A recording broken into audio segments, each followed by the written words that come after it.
From the campus of the University of Nebraska at Omaha, consider this with Kathy Wyatt, a program of issues and information behind today's news.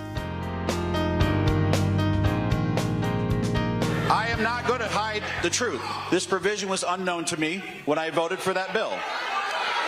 And when I found out that provision was in the bill, I immediately reached out to my Senate counterparts and told them of my concern. Hi everyone, I'm Kathy Wyatt. Welcome to the 28th season and this week's edition of Consider This. Our topic, the big, beautiful bill. Joining us to talk more about it is John Bartle. Dr. Bartle is a distinguished professor in the School of Public Administration here at UNO. His research is focused on public financial policy and management, budgeting, transportation, and state and local government. Thank you so much for being here and welcome. It's great to be here, Kathy. Thank you for having me. You bet. Why is this called the big, beautiful bill? Well, that came from President Trump. It was not anybody else, as far as I know. It was just an appellation that he had to try to make it sound attractive, like they all do. Okay. This is H.R. 1. Does that mean it was the first bill of the 119th Congress? No, typically what they do, a lot of times they will be in sequential order, but for H.R. 1 or for the Senate Bill 1, they will typically hold that for whatever their top priority is. And so that it's to signal that this is their top priority, the most important bill from the perspective of the majority. Okay. How many pages? It is 1,037. All right. Now, this was passed as a budget reconciliation bill, right? Right. That's so right. How much of this is actually budget related? Well, a lot of it is, not all.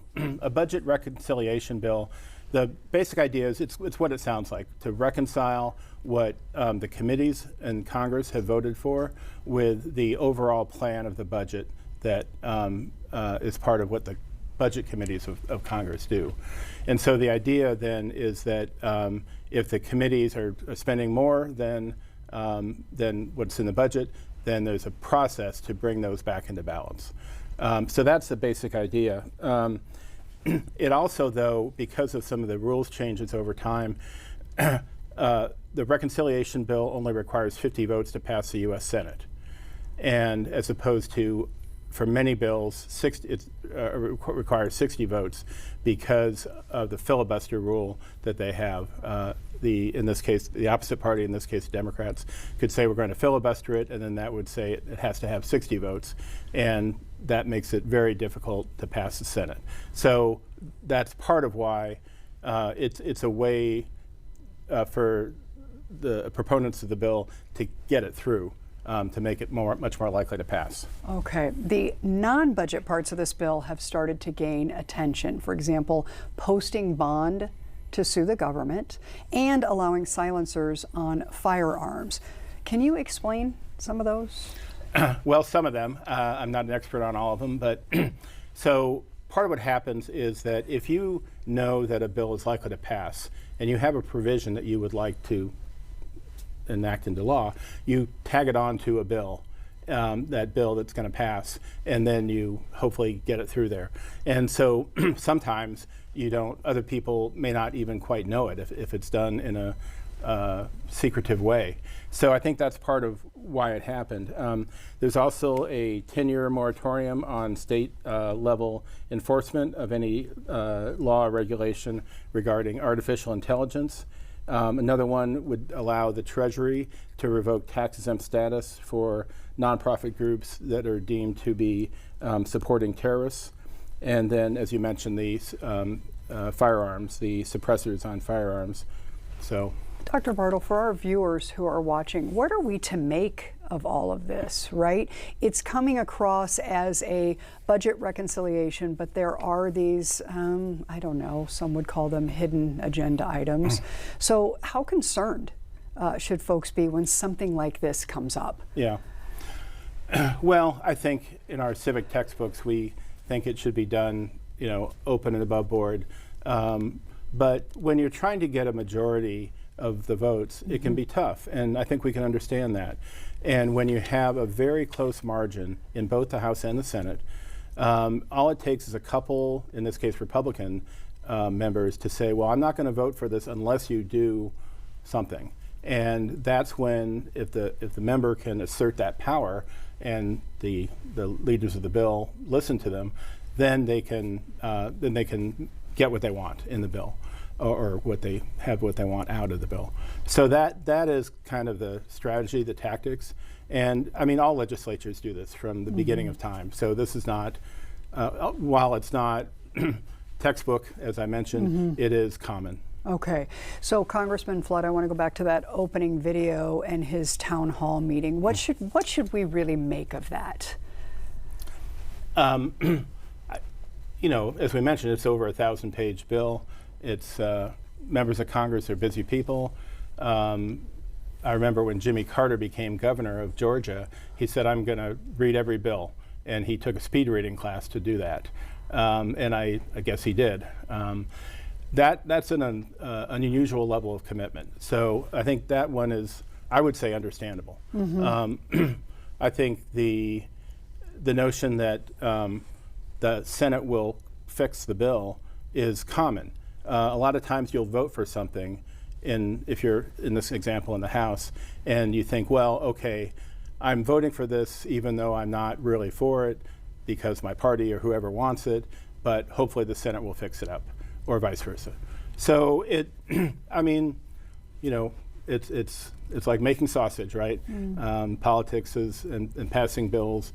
You've got to, if you want to be effective and if you want to get your bill passed, you've got to make some deals. Okay, what is the Byrd rule in the Senate? Yeah, well, that's going to require me to pull out my notes because it's complicated. That's perfectly okay. So the Byrd Rule defines what are called extraneous provisions that are ineligible for reconciliation. So there are bills that are essentially not germane to the budgetary aspect of the bill.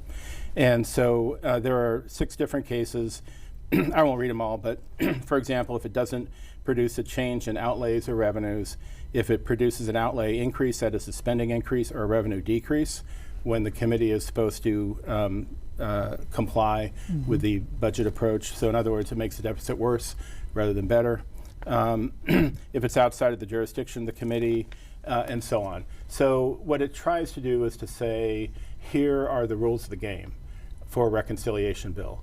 And if the provisions do not meet that, then they can be ruled out of order and have to be taken out.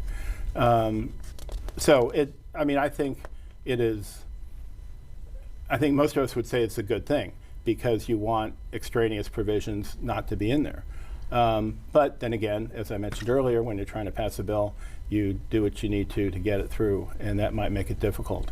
And I think it's likely that some of the Democrats in the Senate will invoke the Byrd Rule and say you've got extraneous provisions in there. Interesting. Okay, so I want to get to the budget elements. How does the bill relate to the expiring 2017 tax cuts and also the Jobs Act? Yeah, so it's a Tax Cuts and Jobs Act, one bill, and that was passed in 2018, and that was the major, what was referred to as the Trump tax bill. And so the main part of this current bill, the One Big Beautiful Bill, is to reenact the Tax Cuts and Jobs Act. But then there are also other provisions that have been added that are not current law. So for example, increase the child tax credit, increase new deductions for tips and overtime, the no tax on tips that was campaigned on. Create a deduction of up to $1,000 for accounts that parents establish for their children, increase the state and local tax deduction, and a tax increase on the tax of private university endowments. So these are new provisions, new tax proposals that are not currently in law. Okay, what are we talking in terms of tax cuts and over what amount of time? Yeah, there's about $4.1 trillion in tax cuts over the 10-year period from 2025 to 2035. And then the spending cuts, which we can talk more about later, there's 1.5 net spending cuts, 1.5 trillion net in spending cuts. So you have tax cuts of a little over 4 trillion, spending cuts of about $1.5 trillion, and so that leaves you a addition to the deficit of $2.6 trillion. Now then, there will be some feedback into the system. So in other words, you cut taxes, people work more, and they produce more tax revenue.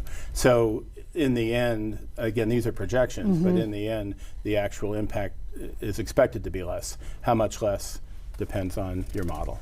Well, and I'm sure that the question top of mind with everybody watching, and it should be, is how does this affect me, right? As an individual, if I'm a business owner, whatever the case may be. To your point, and just even seeing you here with the notes, this is so complicated to bring it to a place of understanding, right? And then whether people want to accept or not, right? But that is the big question. How does all of this affect me? Yeah, well, some of the tax provisions will help certainly some people. Increase the child tax credit is a positive thing for if you have kids. If you earn money from tips or overtime, then again you get a benefit from that. There's a variety of things on the corporate side that would be more favorable for corporate investment decisions. And so those are some things. On the spending side, which we haven't talked too much about, there's a proposal to increase defense spending and also spending on homeland security, and then to reduce spending on things like the food stamps program, on Medicaid, and then some other stuff too. Yeah, I think the Medicaid and food stamps, that is obviously very, and rightly so, concerning to people, because I would think that there are lots of folks out there just doing their best to try to make ends meet. So at this point, at this juncture, in terms of what you know, how would you respond not just to the individuals who are either on Medicaid or looking to apply for Medicaid, their family members too? What's your take on that at this point? In other words, how concerned should people really be? Well, some people will no longer be on Medicaid and on SNAP, what food stamps used. It's now SNAP, Supplemental Nutrition Assistance. And on the one side, the argument is that there's a lot of fraud. It needs to be cut down. There needs to be work requirements, that if you're getting these benefits, you need to work for them. On the other side, people are saying, well, if they're going to work, they're going to need daycare in many cases. And so where's that coming from? Many people would argue that things like nutrition and health are investments, and the money that you spend up front to make sure kids have better nutrition, for example, that pays off over the long run. I mean, hopefully they grow up to have long, healthy lives, and then they work and pay taxes far into the future. So, there are good arguments on both sides. Okay. What, in addition to what you've already said, what would you like to add, if anything, about the spending side of things? I think that's something that it's worth it to take the time to learn about it for our viewers. It's not that hard, right? You can Google the right stuff or read the newspaper, whatever. And I think that's worth doing. Because, for example, Medicaid, a lot of different people are on Medicaid, not for various reasons. And if all of a sudden you lose that benefit, for many people, they'll be destitute. Is there a way? So let's say that people are digging a little bit deeper.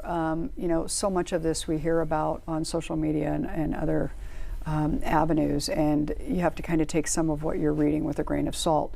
Is there a trick to reading and understanding something as major as this? In other words, you see a headline, and rather than get, kind of stressed out, is there something that that you could suggest to people to maybe dive a little bit deeper, maybe a resource that you have, a trusted resource that will explain this stuff a little more on on my level, right? So that it doesn't seem so complicated and I am a little bit more open Sure. to understanding it. Well, I think it's like any advice we give on consuming media. Make sure that you go to a credible source. And I think the Congressional Budget Office, the cbo.gov, is one site that you tagged. That's a good one. There are a variety of other good ones. And so I think that's a good place to start. I think, a variety of the news programs do a good job on this. I've been watching some recently, as well as, of course, NETV. And so it, and I think we all have to take things with a bit of a grain of salt. I mean, for example, estimates on what the impact on the deficit is going to be, well, they're estimates. And even the people who do the estimates, they know that they're not going to get it perfect. Right. The economy is changing. I mean, things like COVID, we never thought we would, if you had estimated revenues back then and then, didn't know COVID was going to happen. But that said, we have to take the best information we have and use it to make a decision. And that's where Congress is now. Okay. Dr. Bartle, what would you say are the benefits of this particular bill? So what's kind of that takeaway, that feel good, it's going to be okay? Well, right now, the Tax Cuts and Jobs Act will expire at the end of this year. And so that would mean a pretty big tax increase for a lot of people. And it would stop that. So it would continue the current tax framework. Again, as I mentioned, there's some additional tax benefits that would be available to certain people. I think the administration's argument is that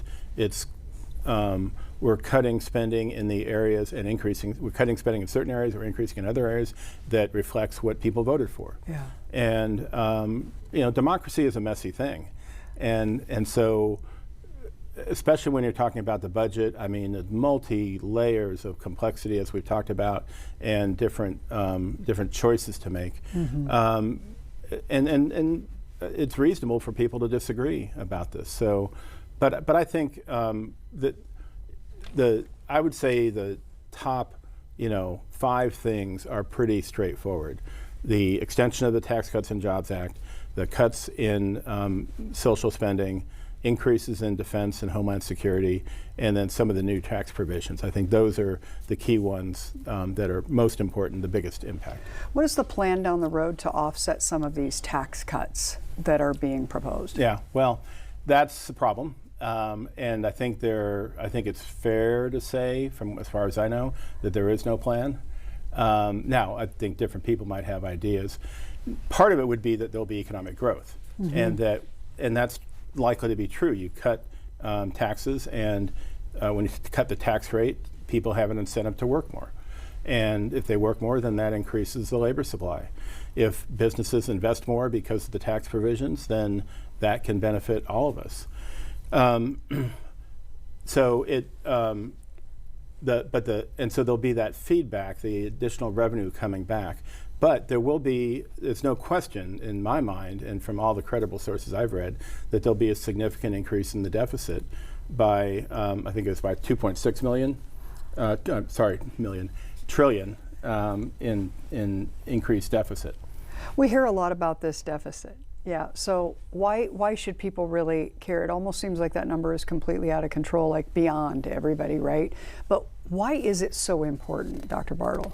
Yeah, well, so there are a couple simple reasons, and then a few not so simple reasons. Simple reasons are you borrow more and you have to pay more in interest later, just like any of us, right? You buy a bigger, nicer car, nicer car, and you have to pay that out in the future. So that means more obligations on the federal budget in the future. In general, increasing the deficit increases inflation. We're at pretty close to full employment now, so it's not like if there are a lot of unemployment, then you would say, well, there won't be much inflation, but that's not the case right now.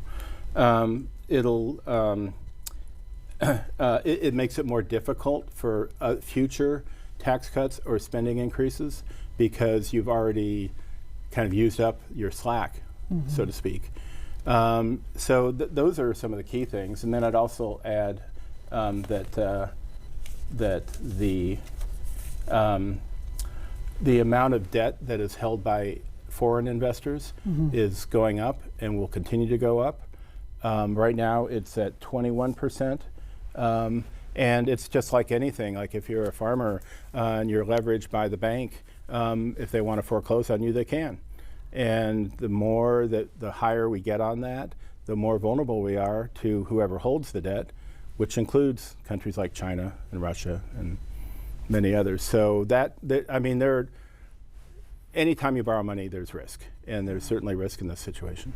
Okay, I think this would be a really good time in the interview to talk a little bit about your background, right? So tell us a little bit about your day-to-day here at the university, and then I want to follow up with how on earth did you get involved or become interested in this particular area? Well, I'm a professor, and so I teach and do research on in public administration. My main areas of interest are fiscal policy, so budgeting, public finance, and then other things too as well. I mean, I teach a wider range of things. Why did I get into it? I'll tell you, when I was in college, I took a lot of economics, I took a lot of political science, I took a lot of history, and I couldn't quite find the right thing. I mean, they were all kind of interesting, but nothing truly compelling. And then my senior year, I took a seminar in public finance, and I just caught fire. And I just fell in love with it, and really have continued in that area ever since then. And all governments, spend money and tax, right. And so it's never not going to be an important field. And not only, for local governments, state governments, national, but foreign. All countries in the world tax and spend. And so to me, it's a field that's never going to go away. It relates to a lot of things. You mentioned that I do research on transportation. In transportation, you can solve almost any transportation problem with enough money. And so if you can help the transportation people think of where we're going to get the money to pay for this, then you've solved their problem. And the same thing in healthcare and many other areas. So to me, it is a very kind of elastic field that stretches and applies to many different areas. Talk about the students who are coming into this field today, because you've been doing this for a while. I mean, how have you seen much in the way of changes over the years? And then talk about that student population. Who's coming in, and what is of greatest interest to them in this field? Yeah, well, in the School of Public Administration, we have a number of academic programs, but the probably biggest and most well-known one is the Masters of Public Administration. So it's kind of like there's the MBA for business, and then the MPA for people who are interested in the public and nonprofit sector. And we do a lot in the nonprofit, so that's, I think, important. Our students are, they come from all over. We had the first online program in the University of Nebraska system. And so we have always attracted students online. You can do the full degree online. And then I think also that we have graduated some great students. I mean, for example, the incoming mayor of Omaha, John Ewing, is a graduate of our school. Members of the city council, the director of the Department of Transportation for the state of Nebraska is one of our alums, and so on. One of my students I'm really proud of is the vice mayor of Beijing, China, if you can believe that. And, wow, what's that story? Very smart guy, came from China, wanted to get a PhD, came to us. I happened to get lucky that he had the same area of interest that I did, and he has been an absolute. He's a great researcher and a very hardworking guy. Probably wanted to do research more than mostly, but he got pulled into doing administration, academic administration, and then municipal administration. So, yeah, and I've been teaching now for 35 years. So when you see the range, you see the long haul of people's careers, and as well as a lot of city managers, a lot of the people who run nonprofits here in Omaha are our graduates. Yeah. So. Wow. I'm going to ask, just because you are who you are, if you were wrapping this topic up, because we just have a couple minutes left, if you were in front of your students talking about this big, beautiful bill, what would the takeaway be at this juncture? Well, I would say that it is a major reordering of the fiscal policy of the nation.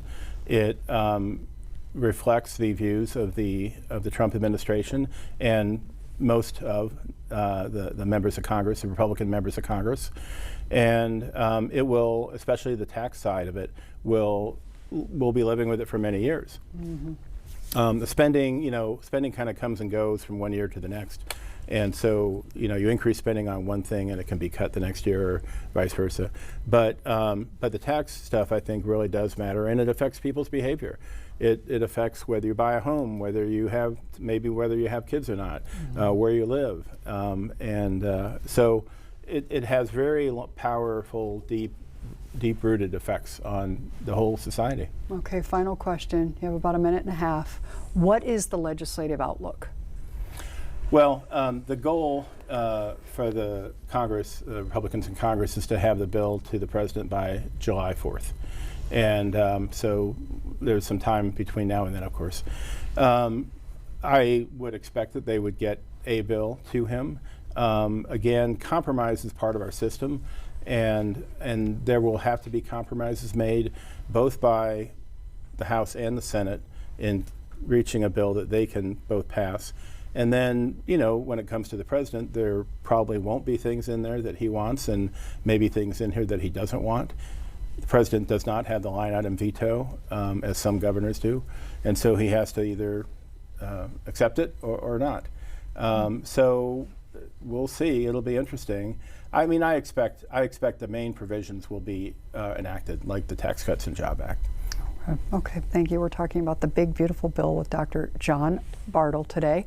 If folks want more information, we referenced this a little bit earlier in the program, but we have a couple of websites that you can certainly check out. It's congress.gov, that's the first one, and the second one is the one that Dr. Bartle alluded to, cbo.gov. Thank you so much for being here. To our students who are working so hard behind the scenes, and of course, to all of you for watching. We will see you next week.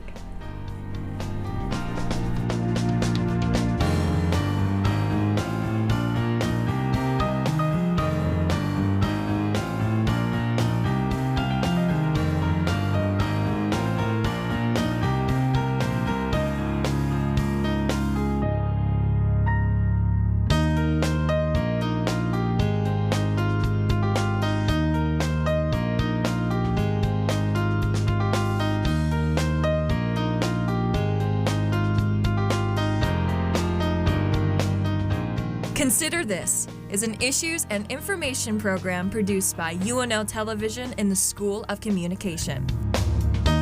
More information and program archives can be found at nebraskapublicmedia.org/considerthis. If you'd like to share your comments about this program, call the UNO School of Communication at 402-554-2600 during regular business hours, or send an email to cwyatt@unomaha.edu.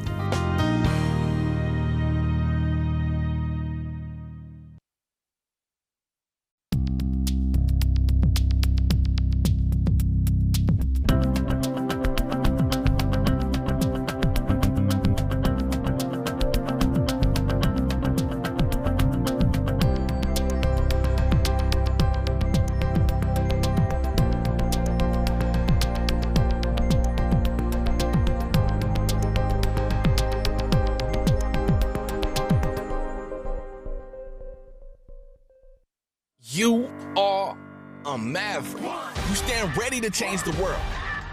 You are an innovator with bold ideas and a vision for the future.